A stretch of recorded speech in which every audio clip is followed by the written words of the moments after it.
Hey, Lifepoint Kids leaders, Christmas Eve is less than a week away.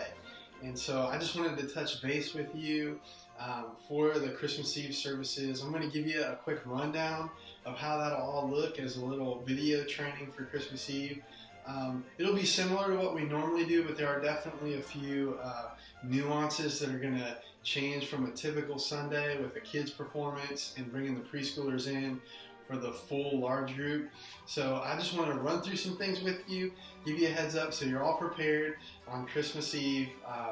So yeah, some exciting stuff. We've put out some mailers and we got some good feedback, so who knows what God's going to do on Christmas Eve, but I bet we'll have a lot of kids and a lot of parents checking out our kids' performance. So really looking forward to it. So first things first, if you're serving on Christmas Eve, love you to attend pregame.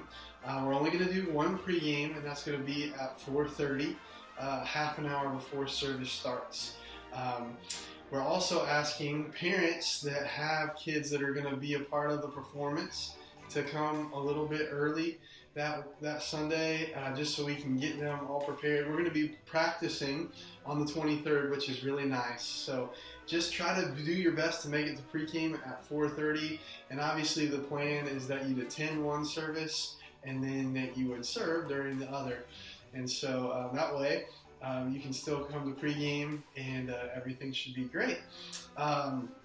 Just wanted to give you a heads up. So we're going to have one small group leader from each room stay in the room while we go out for the performance. That way, if we have some late arrivers come or some families that haven't practiced the songs and don't know what they are, they can have their kids stay back in the room. We'll have a little activity for them to do while the kids are out performing. Now don't worry, you're not going to miss it because like I said, we'll be doing the performance at both services. So thank you small group leaders for staying back.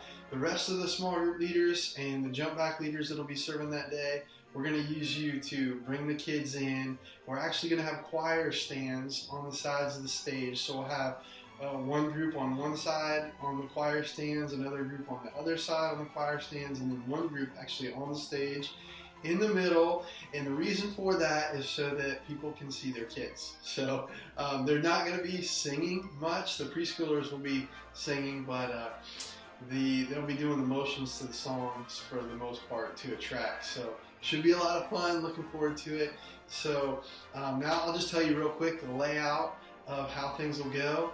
And so of course parents will start arriving before service, and then right at 5 o'clock or 6:15, depending on which service you're serving at, we probably need to get right at the beginning of service, start getting the kids, giving the kids a heads up and getting them lined up at the door, because there's going to be one song and then the kids are moving up onto the stage into their places.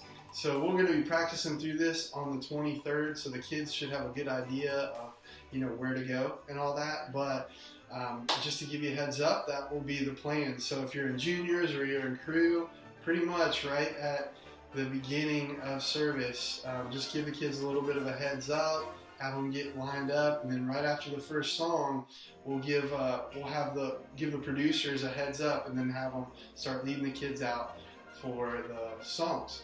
They'll sing those two songs, and then all three rooms, so the K through second grade room, the juniors room, and of course the older crew room, will head to the larger older crew room, the the third through fifth grade room. They'll come in there for a lot of fun. We're going to have a host. He is going to be looking like Buddy the Elf. Definitely during one of the services it'll be me. It might be somebody else, or it could be me during both services. I don't know. But we're going to have some fun. We're going to do some games with them. And then they're going to watch the Christmas story. We've got the Christmas story. It's going to last about 10 minutes. Then I'm going to close, walk them through a few things as Buddy the Elf. And that whole large group period will probably take about 20 minutes. So 5 minutes on the front end, 10-minute video, 5 minutes on the back end, and then that will be done. So when you add the performance and then that part, you're probably looking at about 5, at the most 10 minutes to do a little activity at the end of service, and that activity is going to be really important. They're going to be making a star. They're going to hear a lot about the star from me. They're going to hear about the star in the video that they watch that points to Christ's birth, and then they're going to create a star. That star is really important because we're going to give parents a devotion for that night that talks about the star that they can make.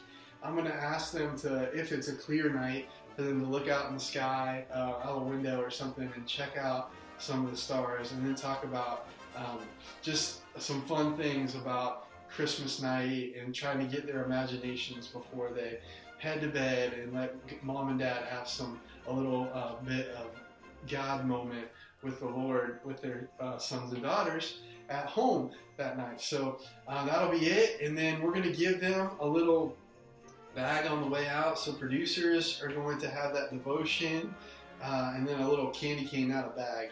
It'll be like a rolled up scroll with a candy cane on it.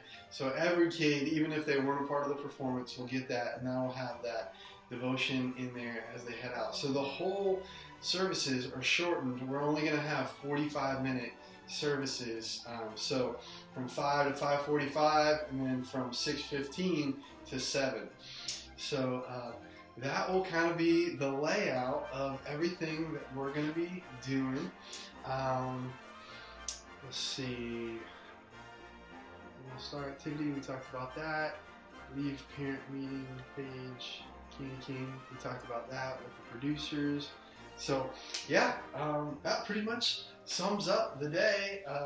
There's going to be activity pages for you to do as well, just in case you make that star really quick, or you know, if you're one of the leaders that stays in the room and receives some of the late arriving kids, you'll have plenty of activities to do. There's some bingo games, some fun coloring activities, so it'll be good, and then we'll all just have fun on Christmas Eve. So yeah, that's it. Thank you guys for serving. I'm excited about what God's gonna be doing. I'm gonna ask you to start praying right now for the people that'll come, that they'll have open hearts to receive and ears to hear what the Lord would have for them on Christmas Eve. As you know, it's one of the biggest attended Sundays, just a hair behind Easter in churches, and so many people who never walk into church, barely ever, will come on Christmas Eve, and we're praying that we would receive them well, and that they would hear the gospel, and that Jesus would just meet them at Lifepoint Church in some way, form, or fashion through His Holy Spirit on Christmas Eve night. So pray for that. Pray for our kids to have that same attitude, that they would have ears to hear the good news about Jesus' birth. So yes, all right. I look forward to hanging with you guys on the 23rd and the 24th. If you have any questions, feel free to email me or call me, and I look forward to seeing you on Christmas Eve.